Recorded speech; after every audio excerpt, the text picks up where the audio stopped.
not the audio-video guy, but apparently I'm the audio-video guy. So I come in this morning, I turn the computer on, and there's a big black screen where the camera feed normally is. I'm like, oh, that's awesome. And I couldn't figure it out, and Annabeth comes in, and she's like, I brought my camera. I'm like, okay, well, cool, except for it's not showing up.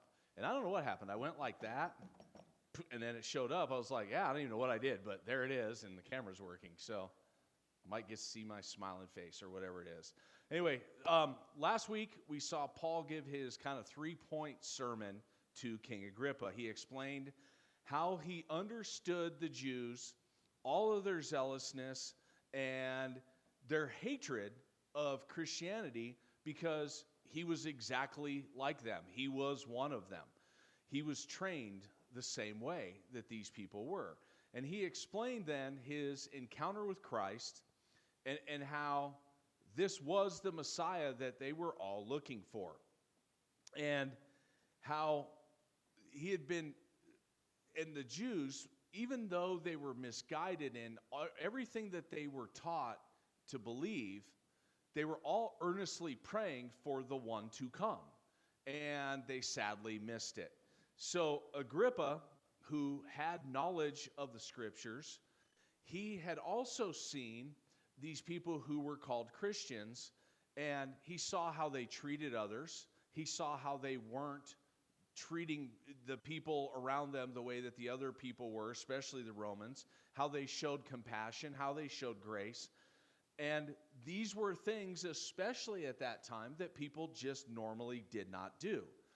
And his last point was that that's how you know that what's happening with this Christian movement they called the Way was really from God, was because you were seeing people's lives literally changed. And I ended kind of with, if we aren't seeing this in our own lives, maybe we need to examine what kind of changes we've made. Or is Christ really with you when you're doing these things? Because God's work should be evident in our lives. It should be evident not only to us, but it should be evident to the people who are around us. So this week, we're going to see Paul kind of finally get sent off to go to Caesar. Years of nonsense, years of people not taking a stand and saying, yeah, Paul's not guilty of anything, and releasing him. Paul finally had to appeal to Caesar. Well, now they're going to send him off. Well, the time that they send him off is a horrible time to be shipping anything. And we're going to see the boat ends up getting shipwrecked. Now, all of this has a purpose, and all of it is for God's glory. So we're gonna go through and look at how we all go through storms in life. But what are we looking to get us out of those things? How are we getting through those times of difficulty? Our points are going to be shipping out, big storms, and shipwrecked. And there's a lot of text, so buckle up. It'll kind of go fast as we're reading it, but it's the narrative all plays together. So we have to kind of read it all to go with the flow here. Anyways, if you would, please stand. We're going to read all of chapter 27.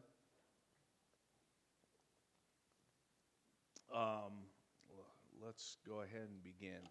And when it was decided that we should sail for Italy, they delivered Paul and some other prisoners to a centurion of the Augustan cohort, Julius, and embarked in a ship of Adamyttium, which was about to sail to ports along the coast of Asia.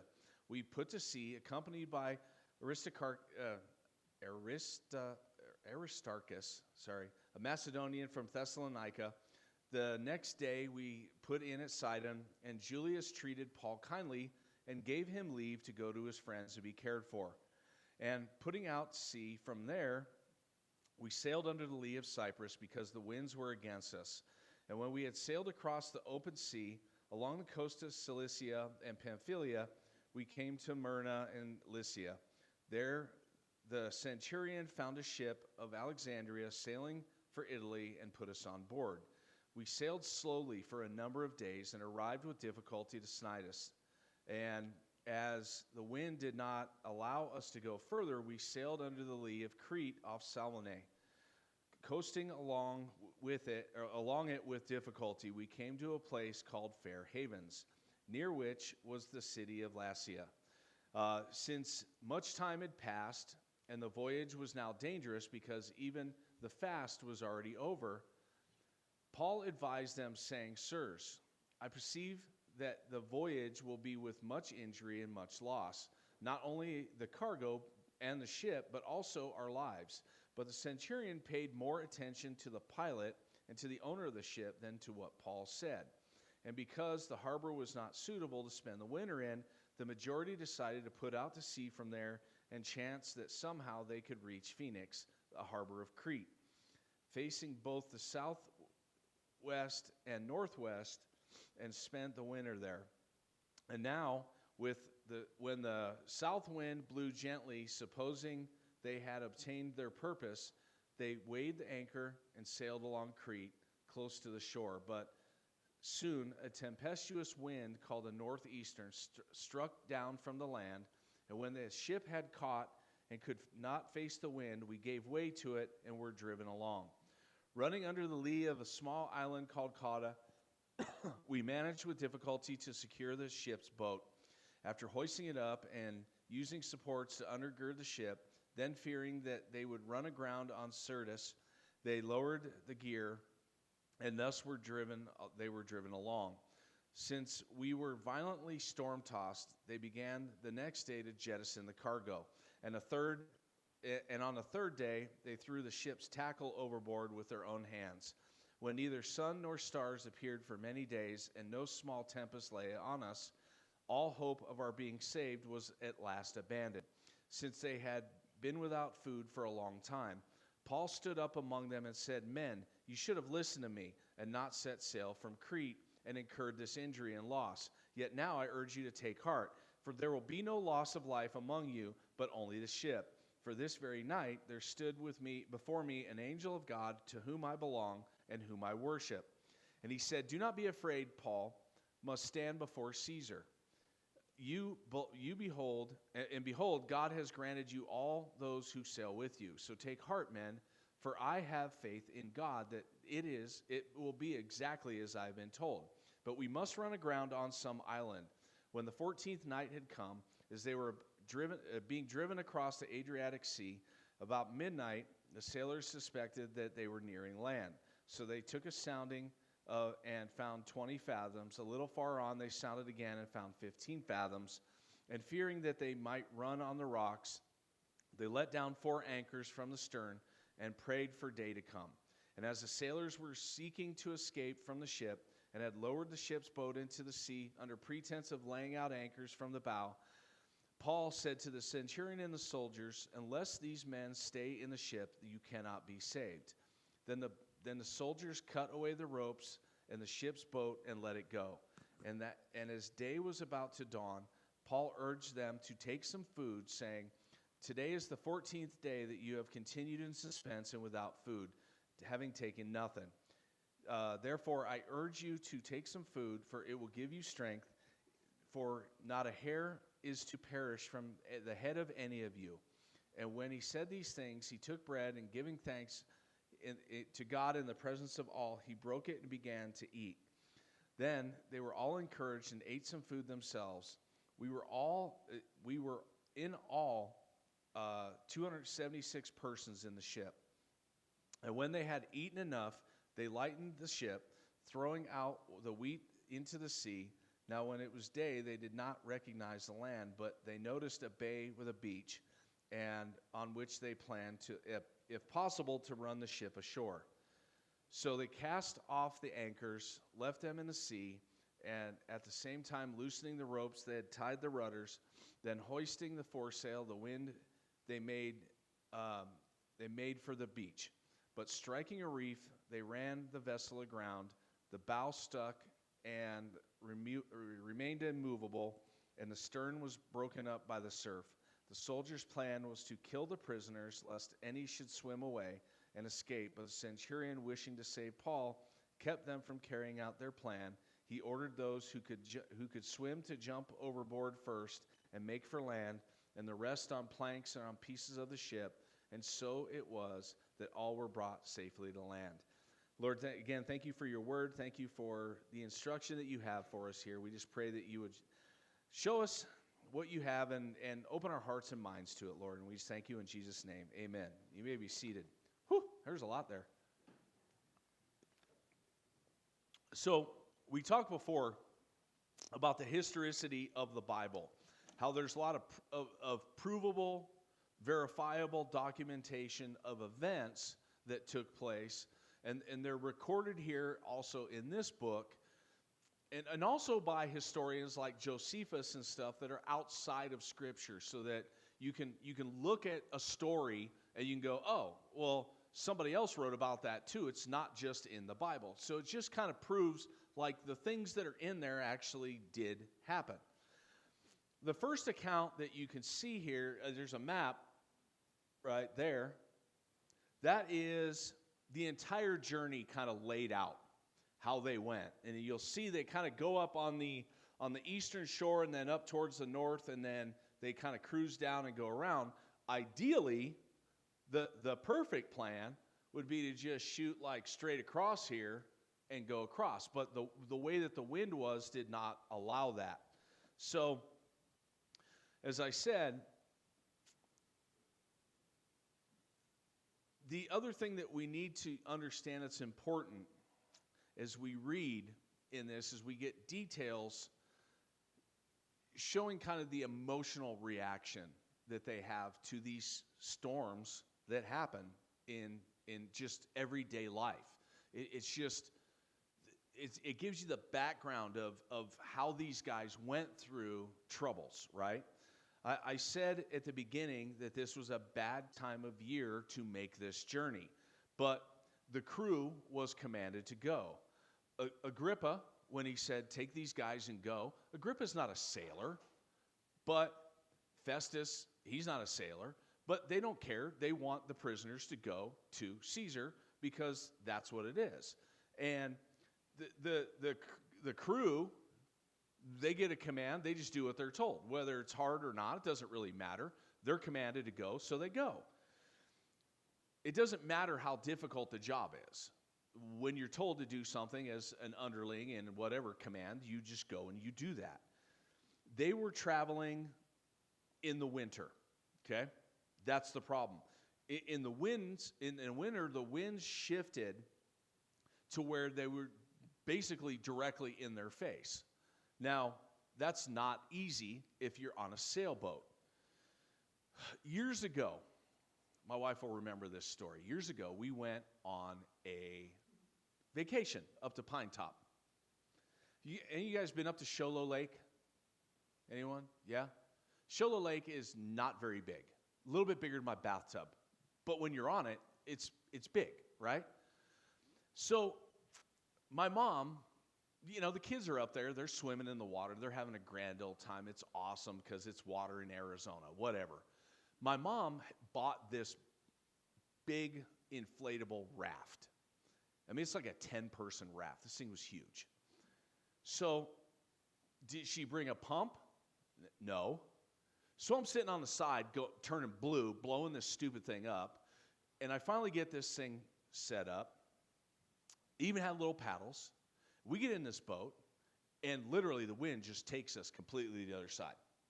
There's a dam, there's rocks, there's all kinds of junk. I'm paddling. You're not fighting this thing. You're going to where this wind is taking you. And we do that. We get stuck on the dam at the other side. We tried to fight it, but there was not a favorable current. It's exactly like this story. Now, pretty sure that I was not going to wait out till summer for the shifts to change at the dam at Show Low Lake. So what do? I pick up this giant parachute of a raft and walk it on the shore back over to where we're at. It sucked. It was not fun. Now, in my story, I could walk to Walmart. It was 10 minutes away. In their story, this was real life. What do? There's no way of getting around the situation that they're in. They could die out doing what these guys were doing. Now, If you guys ever ask me to go on a boat with you, my eyes might start twitching. I might get a little PTSD from that moment that happened. But anyways, these guys had sailboats. It's my story on steroids. They have winds blowing them in the face, and they're trying to get to a specific spot, and they can't get there. Their goal would have been, again, to like go right along the base of Cyprus and shoot straight across. It would cut out days and days worth of travel. But the way that the winds were, they had to go up around Cyprus because Cyprus was going to block the winds from stopping them. Does that make sense? So they got to stay closer to shore and kind of do it when the winds are not blowing straight in their faces. These guys are going to be at this for a while, short little spurts when the wind shifts.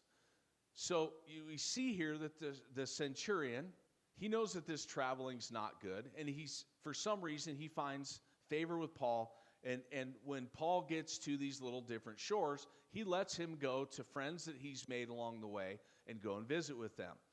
That is not something that would normally be afforded to prisoners. They were just, you're here, you're not moving, you're not leaving. For some reason, they let Paul do it. One thing I want you guys to notice about this whole trip, the one thing that you do not see that you had seen with Paul everywhere he went before, not one time does it mention Paul went into the synagogue.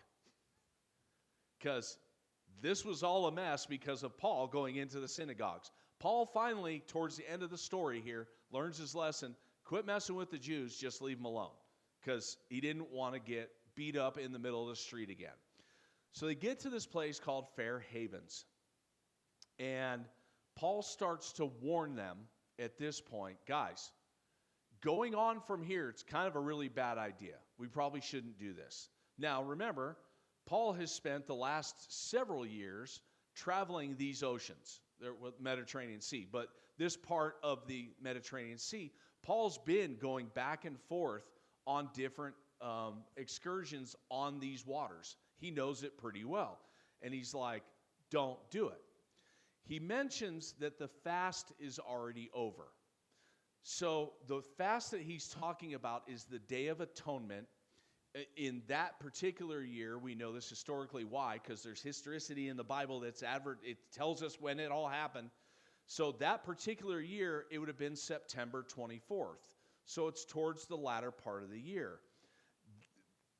The Day of Atonement for the Jews actually marked, that was the last day of sailing for the Jews. They would not do any sailing during that time. The Romans, because they're Roman, pushed that further to what was actually the Ides of November, so about the middle of November. About the 15th of November was when the Romans said, we're done. So it's about, say 3 weeks later than what the Jews would do. In Paul's mind, what Paul is saying here is this is reckless and it's dangerous. Don't do it. Again, look at the story of me and Sholo Lake. I got Walmart 10 minutes away. These guys, if there's nothing to the next city, you just die at sea. Or you get stuck there, or you get to a land where there's no food, there's no water, you don't know. You have no idea. And these guys were sailors, they weren't hunters, they were just sailors. So, verse 10, he says, Sirs, I perceive the voyage to be with much injury, much loss, not only the cargo and the ship, but our lives. So, our next point here is, the reason you don't travel during those times is because of the contrary winds. The winds shift from east to west and from east to west to west to east. The bigger issue here is it's storm season. This is like me coming to you guys right now during this time of year and go, hey, you know what? Let's do a church camping trip in the middle of a canyon during monsoon season. You know what? Let's go on a hike at 3 o'clock in the afternoon in the lowest lying place we could find. We all know that it's monsoon season. You're like, I'm not going out. That's just stupid. I had a very good friend of mine whose son died. He was a college baseball player. He was hiking north of San Manuel. There's a canyon that comes up there, Aravaipa Canyon, comes down. He was hiking up there during monsoon season. Storm hit. He couldn't get up high enough. They found him 7 miles downstream. He was a super athletic guy. He was like 21 years old. Like I said, he's a college baseball player. That would be like me telling you guys, hey, let's go do that. And they're telling Paul, yeah, let's just keep going on. Paul's like, no, this is bad. This is a bad idea. So they make a run for it because they think they can do it. So it's just not good planning on their part. Now, verse 14 says, but soon a tempestuous wind called a northeastern struck down from the land. And when the ship was caught and could not face the wind, we gave way to it and were driven along. See, we know those things are there. They even have a name for this thing. So it's like, we're just going to push our luck and keep going, even though we know this thing's here. So, this is where the application part comes in. Let me ask you all a question. Is life hard? Anyone? I mean, life's hard, right? See, life's inherent challenges are universal. Basically means every single one of you in this room struggles with something. Sometimes way more than others. It's just the way we all go through storms in life. Some are better at it than others, some way worse. But we all do go through these storms in life. See what I did there? We, as people, I'm going to hurt some feelings here, but you all know it's true. We are selfish, we're hypocritical and controlling, and that gets us in trouble sometimes because we think, oh, won't happen to me. I'm super me, right? And we do that. The reason life looks easier for some people, because we all do that, right? We look at other people and we go, well, why is their life so good and mine sucks? Why is that? Why is it that way? The reason why it looks that way is because those people don't run into those storms on purpose. They avoid them. They avoid the storms. Paul is warning them, bad idea, don't go do it. And there is literally a name for the storms that happen during this time of year. Why are you doing it? And the mission was more important to them than the risk. And this is, Jake will tell you, he talks about this in the fire department stuff. There's a risk reward. The risk reward was literally zero. They had no reason that they had to go do this. They didn't have to go and push forward. They could have just wintered and been done. But they got cocky, they got arrogant, they went in, and they went and did it, right? Why? Pride. Commander says we need to get them there, we're going to get them there. Come hell or high water, it don't matter. We're going to do it. And people with hard lives make that decision. They make the hard decision to go like, yeah, I'm going to go do stupid. Why? Because I think I can. People with less difficulty in their lives go, yeah, that's really dumb. You know why it's dumb? Because everybody knows that's dumb, and I'm not going to go do dumb. And then we look at them and go, man, their life is so easy. I don't understand that. We do it to ourselves. We make those decisions. See, people whose lives are easy look at history, and they go, you know what? The people that went and did that before me, I'm going to listen to them. And I'm going to go, you know what? They all said it's a bad idea. Why? Because they all tried stupid things and went, that's a bad idea, don't do it. And we're like the kid going, what do you mean I can't put this in the electric socket? Watch this. That's what we do. And then we get shocked and we go, man, that really hurt. How'd that happen? I don't understand. Kids touching the stove, right? Every single one of us did it, right? We all touched the stove. Even though they said, don't do it, don't do it. We did it. As we have continued through different books of the Bible, you see a common trend that just happens. And you will all understand this very well. Man doing stupid things, even though other people have said, I've done that stupid thing and I've failed at that. Don't do it. If you don't understand, man, you're not me. I can do it. Same sins, same pride, same failures, and yet for literally thousands of years, man has done the exact same thing. I'm going to make my life difficult because, well, I'm special. I can do it. And then they go, I don't understand. Why is life so hard? Because you keep doing the stupid things. You keep doing it. I have done, in my years of ministry, between me and my wife, I can tell you, I have done so many counseling sessions with people where I've said, don't do this because it's going to turn out. I've seen this before. And guess what happens? I'm not kidding you, almost every time.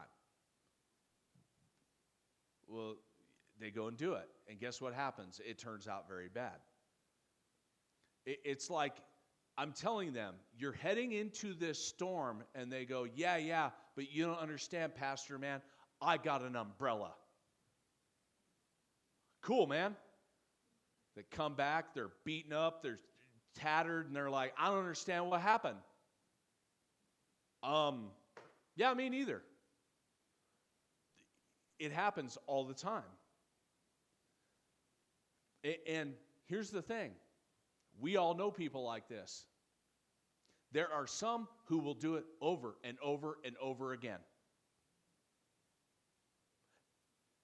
And it's like, you don't understand what's happening here, right? You don't get the point?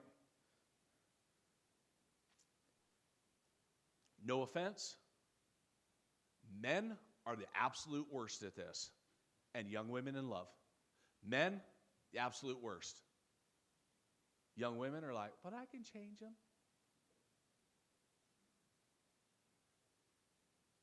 We all do this stuff. Some way more than others. And this storm, sometimes it can go on for days. The storm that they're in our story gets to a point where they start throwing all their tackle overboard. What happened? They had lost hope. They didn't think they were going to make it. They were out of food. This was bad. And some of you guys have been in those kinds of storms. The ones where you throw everything overboard and you're like, I'm done, I can't do it anymore. Finished. Everything that you throw, and it's still bad. It's still a bad story. It's still a bad storm. Sometimes it's your own doing. Like I said, you go into that storm and you're like, I can do it. It's no big deal. Sometimes it's not your fault. Sometimes it's other people doing things to you. And it's not really, now you stay there, you take the abuse, you do the stuff, you do all the things. It's not really your fault. But we all get in those. And the thing is when you're in the midst of the storm, how do you deal with it? That's the important part for us, is how do we deal with those parts? What we don't need is what Paul gave them, which is, I told you so. Nobody needs an I told you so when they're in the middle of a storm, right? Nobody needs, oh, thanks, man. That's really helpful. That's just the great. We're throwing all our crap overboard, and here you are with like, well, I told you this was going to happen. I'm surprised they didn't throw Paul overboard, But then Paul gives them something way more important than the I told you so. Paul gives them hope.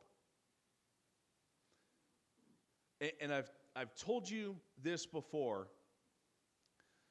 When we're in the middle of the storm, when we're in the middle of whatever it is, we think it's the worst thing that could possibly be happening in our lives, right? It may be. It may be the worst thing that's going on.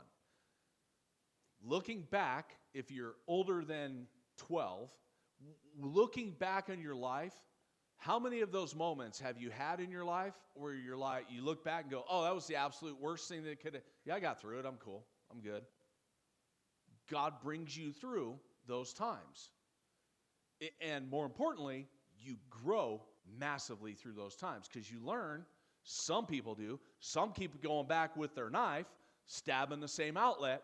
But most people go like, that hurt. I'm not going to do that again. I'm going to avoid those situations. And then people later on look at you and go, why is his life so easy?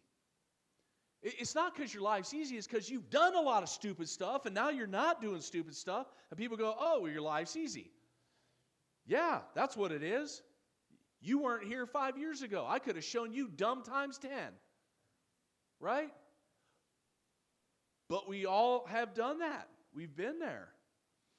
And every single one of those storms makes you come out of it and go, yeah, I learned something. Hopefully, I learned something. And Paul is saying here, he goes, take heart, you're not going to die.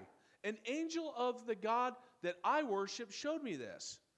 Verse 24, he said, do not be afraid, Paul, you must stand before Caesar. And behold, God has granted you all those who sail with you. So he's saying, you're all going to be with me. Take heart, man. I have faith in God that it will be exactly as I have been told. But we must run aground on an island.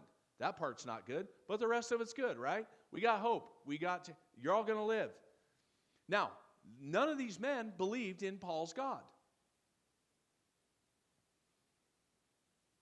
But when you're in a situation that you have no hope, being given hope is all that you need to cling on to that you'll get through that situation, right? Paul had enough faith for all of them. He had 276 men on this boat. And now, because Paul had given them hope, you know what happens with Paul? Paul becomes the leader in this group. They all start listening to him. Why? Because the other guy was saying, throw everything overboard, it's all, we're done for. Nobody wants to listen to that. When you're in the middle of a storm, do you want somebody to come up to you and go, yeah, your life sucks and it's over? Well, thanks. No, you want the guy that's like, here's how we get through this. Here's how we get past this. Here's how these things are accomplished. And my God said, this is what's going to go on, and I believe that. They had hope. When you're in the middle of those storms, and there's two ways that people deal with this. One's really bad, one's really good. There are some people who look for people to commiserate with them in their miserable state of life. And they will be like, oh, yeah, God, your life really does suck. Well, it's everybody else's fault but yours. It can't be your fault. And here, and they give them this sad thing, and they don't give them any hope. And then there's other people that you search for, and you go, have you ever had those people? I've had these people in my life. Actually, my wife's one of them. She drives me crazy. I love her. She drives me crazy. I'm a little bit more Chicken Little, the sky's falling, this really sucks, I don't know how I'm going to get through this. And my wife's like, oh, well, let me go. And she does the whole like Chipper Dan thing. And it's all sunshine and lollipops, and let's throw some balloons and some bubbles. And that's my wife. And she's perfect for me because I'm like, this is going on again. She's always giving me hope. Doesn't matter how bad it is. You need to have somebody in your life like that, especially when you're going through stuff. Having somebody go, yeah, dude, it sucks, doesn't help anyone. Literally doesn't help anybody. You have to have that person that gives you hope. And Paul is saying to them that they have to rely solely on the wisdom of God. God's like, I'm going to get you through this. Here's how. You're not going to like this part. We're going to run this sucker aboard. It's going to hit the ground. We're running her. She's done for. But you're all going to live. The but you're all going to live part's the important part, right? Nobody cares about the boat. Now, we are really funny as people. We do so many detrimental things to ourselves and look at that storm that we're in and go, well, I don't know what's going on, but I don't know how this happened. And most of the time, it was you. You happened. You made a dumb decision. You did something. Sometimes it's others, but you put yourself in a position to be there. When we just listen to God, the road is so much straighter. Paul was told, this is not a good idea, don't do this. He told them, and they're like, yeah, we don't really care whatever preacher, man. We don't care about what you have to say. But see, faith is doing what God calls you to, even when it doesn't make sense. Of course it doesn't make sense because we're smart, right? We know more than God. We know what we're doing. We make these decisions all. I mean, compared to God, who knows everything and sees all and knows all. I mean, yeah, but I'm smart. I mean, I slept at a Holiday Inn Express or whatever. God says, crash your boat. And anybody in here like willingly want to crash their boat? No. To them, the boat was the safety. The boat was what kept them alive. God's like, no, I'm keeping you alive. It's nothing to do with the boat. We rely on the inanimate object instead of relying on God. And that's the point God's wanting to make here is your faith is in the thing made of wood that you guys made. I'm going to show you how easy it comes apart in a minute here. But God's like, I want your faith in me. Think about Jonah. Jonah, they chucked him overboard into, same story, tempestuous sea. They throw Jonah overboard, right? God had a plan for Jonah. Did God need a boat? Nope. Big fish comes up, sucks him up, throws him up on shore 3 days later. Hey, Jonah, guess what? Guess where you are? Wait, this looks like Nineveh. Yeah, funny. That's not where you were going. It's where I had you going. God didn't need a boat. God just threw him up there. And God puts Jonah where he wants him. Our last point here is shipwrecked. I got to do this one quick. Paul said they had to run aground and then none would perish. They finally hit land. It breaks up the ship. They don't know where they're at. The soldiers want to kill all the prisoners so they don't escape. Centurion stops that and gets them all safely to land. Where are they? Doesn't matter. They're all alive. That's the important part, right? We'll get to that next week because God actually blesses their socks off in our next term or next text here. But sometimes we have to look at where aren't they? They're not in the storm. They're not getting thrown around. They're not getting, any you guys ever get seasick? Worst thing ever. Sometimes you got to crash the boat to get out of the waves. Just what it is. And that's kind of the overarching message here is, again, we're looking at the boat for safety, and God says, look at me. I'm the one that's keeping you safe. The boat you're on can't even carry baggage because the baggage of your life is too heavy. So you've already thrown all that stuff off. And yet you keep sinking further and further and further because you're relying on the boat, not on God. We rely on so many things in life to get us through, and it's all inanimate junk. And God is like, hey, you guys remember Cody used to say this all, eyeballs, right here. God's doing that to us. He's saying, look at me. Stop looking around at all the other stuff that you think is going to, it's like we look at our lives and we're like, I'm MacGyver. I can MacGyver my way, get me a piece of chewing gum, the metal foil, whatever. I can get through this. And God's like, just shut up and listen. I can help you get through this. And sometimes this is the most important part of all this. The only way to make you rely on him is to take all the other options away. They threw out the food, they threw out all the tackle, they threw out everything other than the stupid piece of boat that they were on, and God's like, yeah, watch this. I'll crash it. Now you got nothing. What do you have to rely on? God. He's the only thing that you can rely on. Some people will call that stage of your life hitting rock bottom. Some call it being shipwrecked. Some call it being at the end of your rope. You're sitting there and you're hanging on with everything that you got. My wife will say, like, I'm drowning. I'm up to here. Can't do it anymore. Now, you're on the shore of an unknown island without food or water, and all you can do is cry out to God and say, help me. I can't, I don't even know where I'm at in life. I don't know what's going on. How do I get through this? That's the story. Some people, you're on the street because of some kind of addiction, all your hope's lost.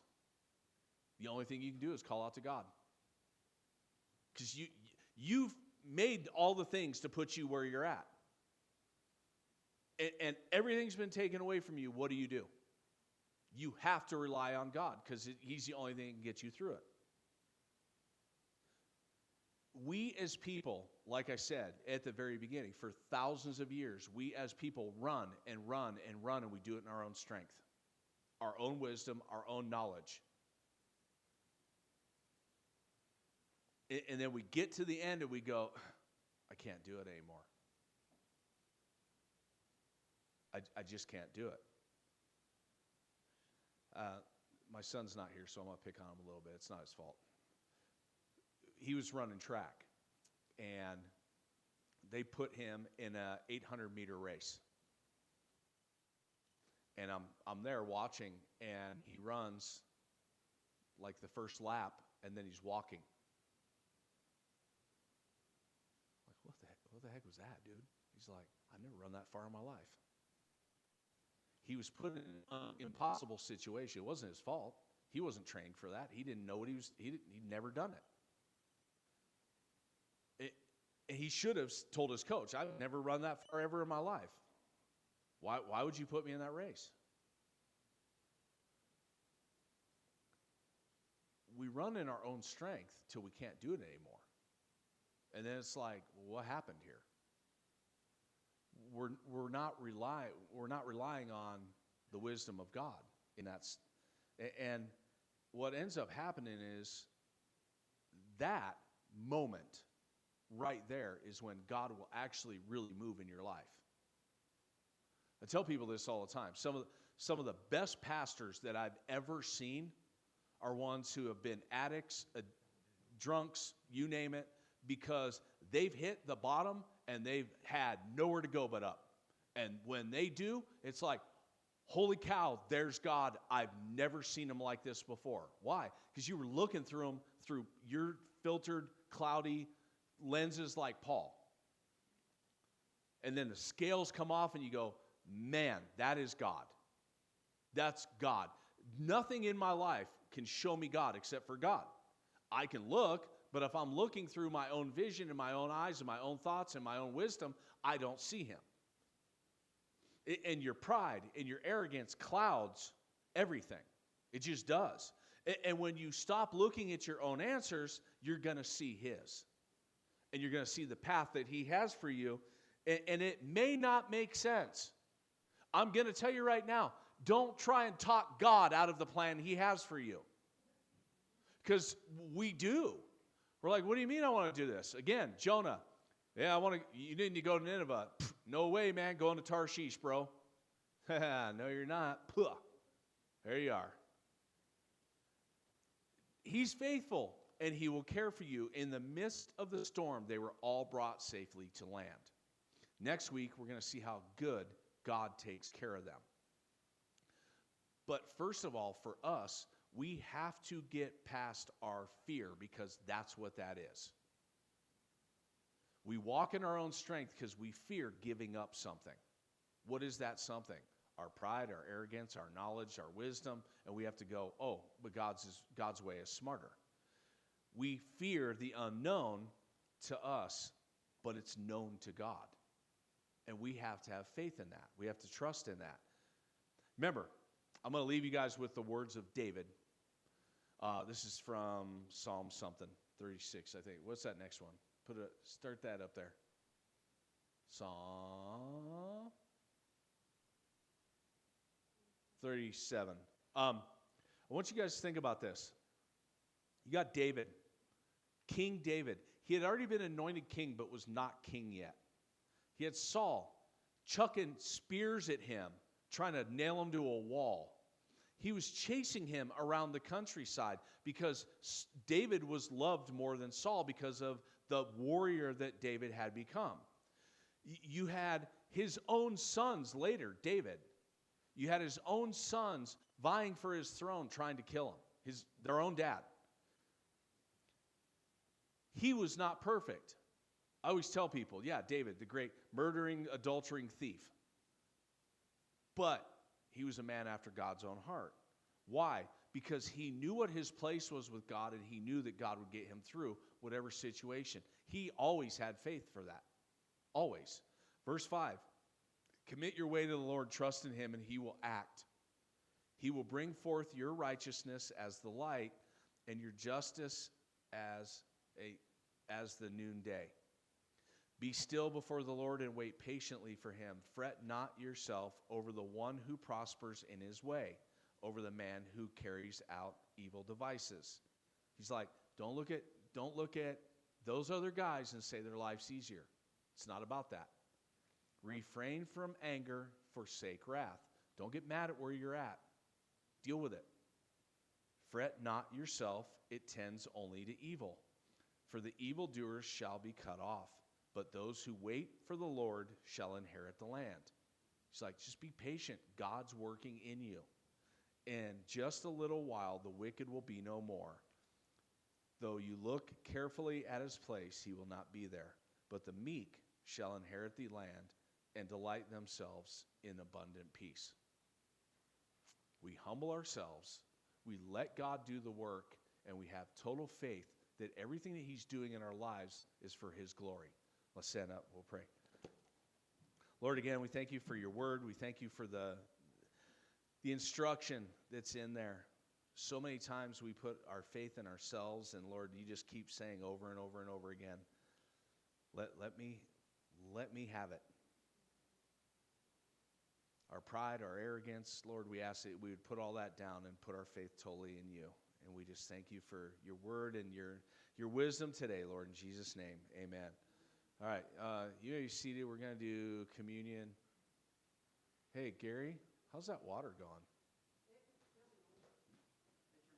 Oh, okay. It's extra.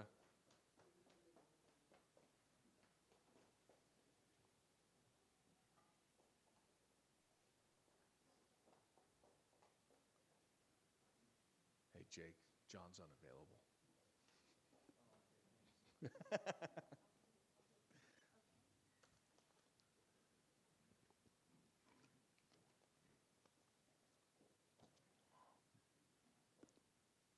Hi.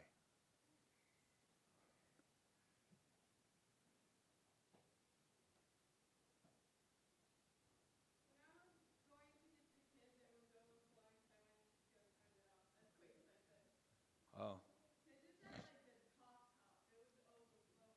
Yeah. Well.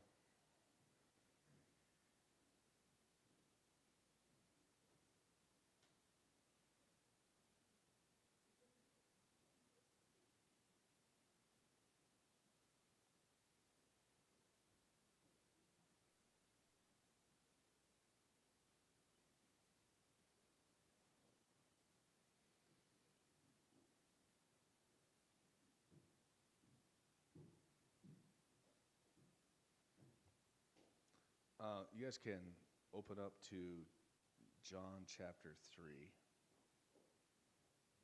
Hey, You did it again. Do you not like me or something? Do you not like me or something? What, did I make you mad? No?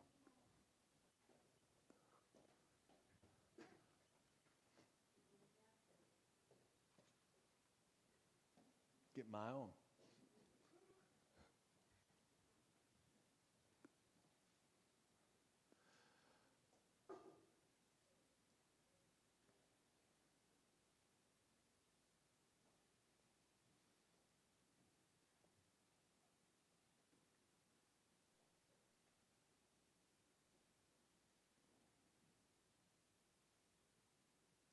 John chapter 3, down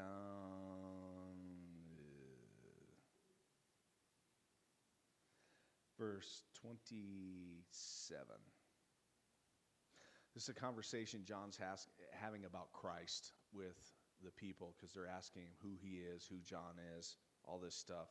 John in 27, he says, John answered, a person cannot receive even one thing unless it is given him from heaven.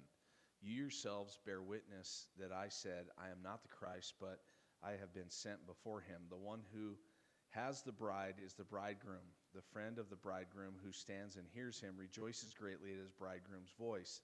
Therefore the joy of mine is now complete. He must increase, but I must decrease.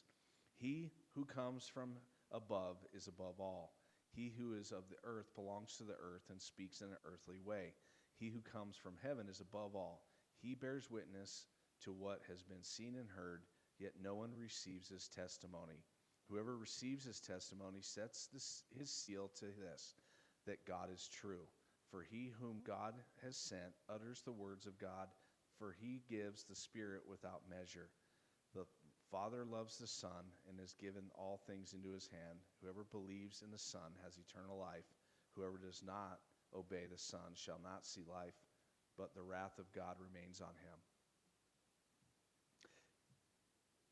John is kind of giving the same type of story here. He's saying, you're all relying